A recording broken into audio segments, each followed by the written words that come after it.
Kwingineko, viongozi kutoka kaunti ya Tana River wameapa kumchukulia hatua kali waziri wa usalama wa ndani Kipchumba Murkomen kufuatia agizo alilolitoa kuwataka wakazi wa eneo la Maslani, kaunti ya Tana River, kuondoka sehemu hiyo. Wakazi wa kaunti hiyo walilalamika vikali hatua hiyo, wakisema kuwa hawana makao mbadala na hatua hiyo huenda ikawaumiza hata zaidi.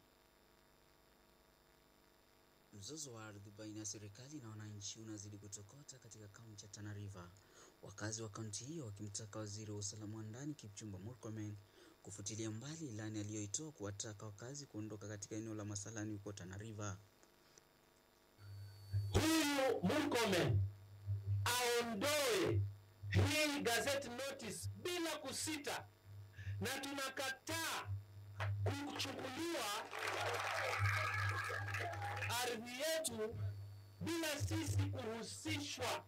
Wananchi wa hapa, wazee wa hapa, viongozi wa hapa, kina mama na vijana wa hapa, wakiongozwa na seneta wa kaunti hiyo Danson Mungatana.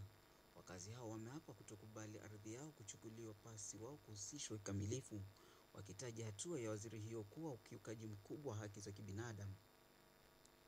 Huku wakitaja kitendo hicho cha waziri kuwa ukiukaji mkubwa wa sheria, wakazi hao sasa wameapa kuelekea kotini iwapo ilani ya kuwataka kuondoka haitatolewa mara moja. Aidha, viongozi wa kaunti hiyo wameitaka serikali kusitisha shughuli zake sehemu hiyo na kupisha mchakato wa mazungumzo ili kutafuta suluhu la mzozo huo. Bila public participation, tunataka waje huyo mtu ambaye anasema ule mradi ile area ni restricted aje atuambie ni hapa, hapa na hapa. Lakini ukisema hii ni restricted area, ina maana hii restricted area mpaka Chana. Kwa hivyo sisi hapa hatuna kazi tunafanya. Nikionekana kwa msitu nipigwe risasi na niko kwangu.